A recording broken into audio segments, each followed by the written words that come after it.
කොහොමද ඔයාලට හොඳින් ඇති කියලා හිතනවා. අසනීප තත්ත්වෙන් හිටියත් මම මේක කියන්න ආවේ ඇත්තටම මට හරිම මහන්සි.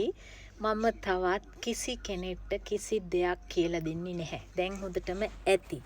මොකද මම කියනවා අපි අසනීපෙන් මේ උගුර කටලේ රහ වෙනකන් කියලා දෙනවා. මිනිස්සු පාරේ හම්බුනාමත් ඇහුවම ප්‍රශ්න විසඳලා දෙනවා. ඇත්තටම දැන් ඇති හරි මහන්සි. හොරු බිහි වෙන එක නවතින්නෙත් නැහැ. හොරු බිහි කරන එක ඔයාලා හොරු බිහි කරන එක නවත්තන්නෙත් නැහැ. ඉතින් ඉස්සෙල්ලම මං කියන්නම් ඔය ලක්ෂ 6ක් 7ක් දීලා මෙහාට එන අයගේ අන් එනවද කියලා ඉස්සෙල්ලා හොයලා බලන්න. අත ගාලම බලන්න අන් දෙකක් එනවද කියලා. වෙන ඉතින් කරන්න දෙයක් නැහැ. මට තවත් කියන්න සිංහල නැහැ. එහෙම ඇවිල්ලත් තැන් වලට දාලා අනම්මනම් කරලා ඒව හරි කතන්දර.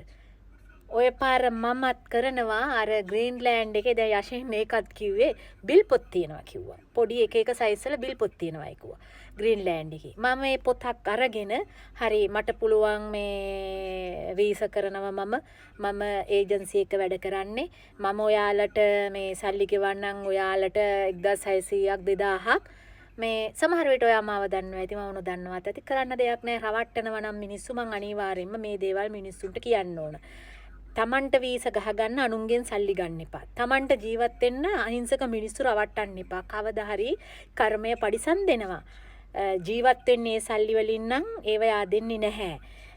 මහත්තයා වැඩ කරන්නේ රෙස්ටෝරන්ට් එකේ මැනේජර් කෙනෙක් කියන එක කාටවත් කියන්න එපා. එහෙම බොරු කියන්නත් එපා. මොකද ඔයාලා එහෙම බොරුවක් කිව්වම අනිවාර්යෙන් කොහෙන් හරි කැරකෙවිල ඒක අපිට ආරංචි වෙනවා. එතකොට අපි ෆොටෝ එක දැක්කට පස්සේ අපි කියනවා විස්තර අපිට ආරංචි වෙනෝනේ විස්තර අපි දැස් දෙකට දකින්නවනේ. ඒ හින්දා මේ රටේ බොරු කියන්න එපා. මොකද දන අල්ලා දෙවියන්ගේ රට. අනිවාර්යෙන් පරිසම් දෙනවා මොන ආගමෙත් පරිසම් දෙනවා. ඉතින් මේක නවතින්නෙත් නෑ. ඒක ඔයාලා නවත්ත ගන්න දෙන්නෙත් නෑ. ඉතින් මට කියන්න තියෙන්නේ මෙන්න මෙච්චරයි. එහෙම මං අර වගේ බිල් පොතක් අරගෙන මම ලියලා මම සල්ලි ගෙව්වා කියලා මම සල්ලි ගන්නවා. ගොන් කියලා මරන්නේ මේන හරක් අපේ ලංකාවේ. හරක්ම තමයි.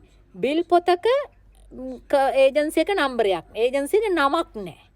කෝ බිල් පොතක් වුණාම බිල් පොතේ රෙජිස්ටර් ඒජන්සි එකේ නම තියෙන්න ඕන, රෙජිස්ටර් අංකේ තියෙන්න ඕන, පිළිවෙලක් තියෙනවා බිල් පොතක.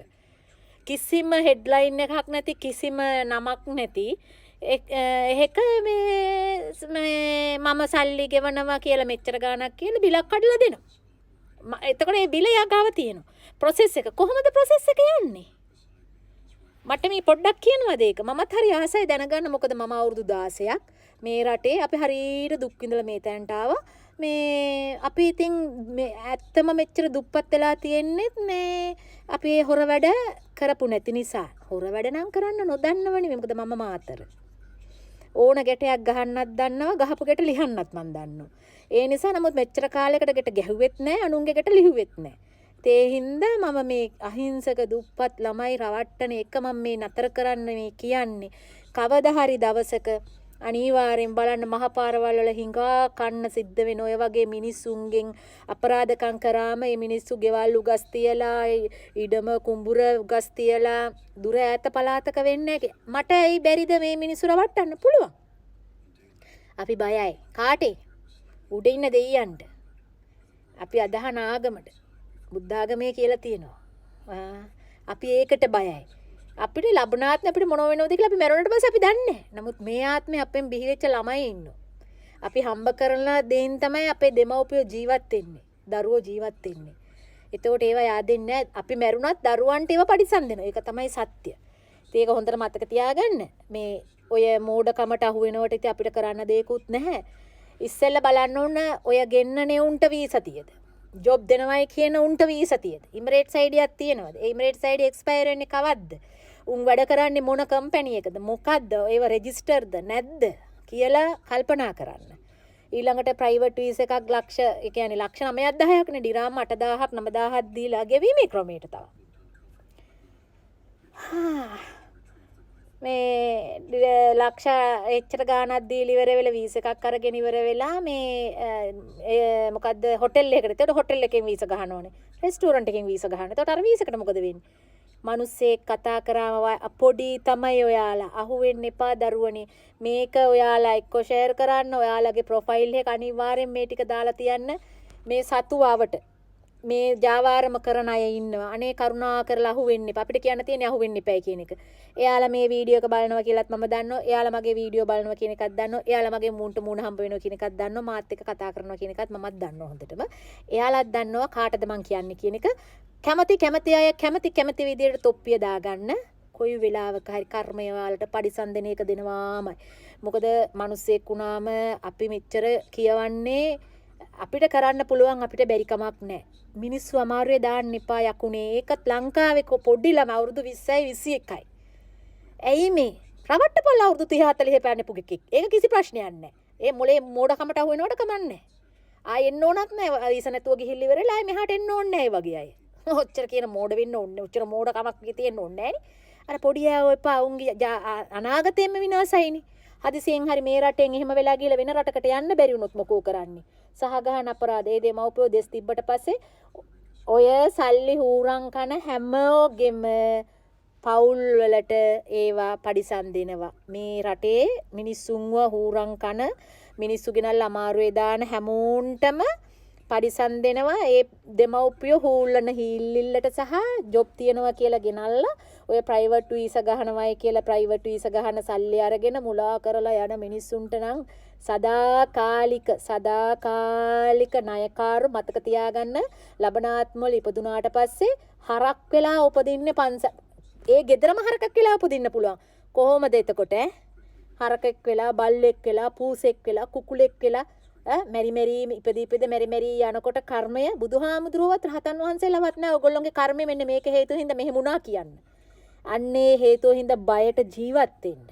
බය නැත්තේ මොකද අප්ප මෙච්චර බය නැතුව මේව කරන්නේ කොහොමද අනේ? බය නැතුව මම ඒජන්සි එක වැඩ කරන්නේ මේ තමයි මෙහෙම කියලා හොර බිල් පොත්වල සල්ලි කොහොමද අප්ප එහෙම හොර බිල් පොත් ලියලා දෙන්නේ? ඇත්තටම මගේ ඔළුව රිදෙනවා. මේවා කොහෙන් පටන් අරන් කොහෙන් නවත්තනවද කියන එක ඔළුවේ කැක්කම. ඇත්තම හරි එයාපෝට් එකෙන් දැන් ආයි චෙක් කරනවලු වෙන්න දෙන්නේ නැහැයිලු. ඒක හරි. අපි නම් ආයි වචනයක්වත් එයාපෝට් එකට මොන වචනයක්වත් කියන්නේ නැහැ. විදේශ සේවා නියුක්ති කාර්යාංශයෙන් කරන දේවල් හරි. මොකද ගිහිල්ලා එම්බසියෙන් සනාථ කරගෙන එන්න ඕනලු නියම ක්‍රමය. අනිවාර්යෙන් ඒ දේ වෙන්න ඕන. මොකද නැත්තම් ඒක හරි අපරාධයක් මේ ගෙනල්ලා මේ අමාරුවේ දාන ඒවා. මිනිස්සු ගෙනල්ලා මාස දෙක තියාගෙන ඉඳලා ජොබ් නැහැ කියලා යවනවා. ගෙනාවත් ඔයාලගේ පාස්පෝර්ට් එක ඔයාලා ගාව තියාගන්න. ඔයාලා දැනගන්න ඕනේ ජොබ් එකක් හොයන් යන්න. දැන් ඒ ගෙනල්ලා ඉවර වෙලා පොඩි තැන් වලට ජොබ් වලට දානවා වීසා ගහනවායි කියලා 300 කපනවා. මේ කොහෙද දන්නවයි අර වතුර රටේ මේ කම්පැනි වලට දානවායි කියන්නේ රෙස්ටුරන්ට් වල දානවායි කියන්නේ මම දන්නවා සමහරක් තැන් වල වීසා ගහලත් නැහැ මාස දෙක තුන පඩි දීලත් නැහැ. ඉතින් ඇයි ඒ වගේ ජරා වැඩ කරලා හම්බ කරන් කන්නේ? උඹලට අම්මලා නැද්ද? දෙමව්පියෝ නැද්ද? දරුවෝ නැද්ද? අද ඇවිල්ලා හෙට මැරෙන්නද? අපි හැමෝම මැරෙනවා. සාධාරණව ජීවත් වෙලා ඇත්තටම සාධාරණව ජීවත් වෙන මිනිස්සුන්ට හරි ප්‍රශ්න කරදර එනවා. ඒක ඇත්ත. නමුත් අසාධාරණයෙන් ජීවත් වෙන මිනිස්සු හරියට සැප විඳිනවා. නමුත් දවසක් එනවා. අන්න එදාට අසාධාරණ මිනිසුන් වෙන්නේ මහපාරවල් වල. මේ රටෙත් එකයි මොන රටෙත් එකයි. මේ රටේ දවසට 5 සතාවක් අල්ල දෙවියෝ වඳිනවා. එතකොට මේ මිනිස්සු ඒ දුක කියනකොට ඒ වැටෙන කඳුලක් හරි බරයි. ඒකත් හොඳට මතක තියාගන්න. අපහාස නින්දා කරද්දී නිවැරදි මිනිස්සෙක්ට මේව කියලා දෙන මිනිස්සුන්ට උනත් ওই අපහාස නින්දා කරද්දී හිතක් රිදෙනවා කියන්නේ උඹලට 10 වාරයක් ඒකට පරිසම් දෙනවා. මිනිස්සු හුරන් කන්න එපා. ඒත් අපේ රටේ මිනිස්සු පව් අර කොල්ලෝ අවුරුදු 20 21 22 ගෙනල්ලා මෙහි අනාථ කරාම හදිසියෙන් හරි ඒ ගෙවල් වල මිනිස්සු බෙල්ලේ වැලදා ගත්තොත් මේ මැරුණොතින් ඒ පව් කවුද ගෙවන්නේ? මගේ ඔළුව රිදෙනවා. ඒ නිසා මම නම් මින් පස්සේ තවත් කිසි කෙනෙක්ට කිසිම දෙයක් මේ සමාජ මාධ්‍යයෙන් නීතියක්වත් මම කියලා දෙන්නේ නැහැ. මට හරි අමාරුයි ඒ වැහුවම පාරේ ඉඳලා හම්බෙන් මේ මල්ලි කෙනෙක් මට පුතෙක් මගේ දරුවන්ගේ වයසේ අවුරුදු 20 ගානක ළමයෙක් ගෙනල්ලා කතා කරේ. සමහර අය දකින්න නැත ග්‍රීන්ලෑන්ඩ් එකේ කතා කර ඉන්න. මේ ප්‍රශ්නයව මගේ ඔළුව රිදෙනවා. මම මේ නිකන් අනුන්ගේ ප්‍රශ්න කතා කරලා ප්‍රශ්න විසඳලා අපි ලෙඩ වෙන්න ඕනේ නෑනේ. එම්බසි තියෙනවා. ඉතින් මේ මිනිස්සුන්ට කරන්න දෙයක්වත් නැහැ. අපිට කරන්න දෙයක්වත් නැහැ කියලා කියන්න තමයි තියෙන්නේ සෝරි කියලා. රැවටෙන එකේ සීමාවක් තියෙනවා. ගිහින් එන්න.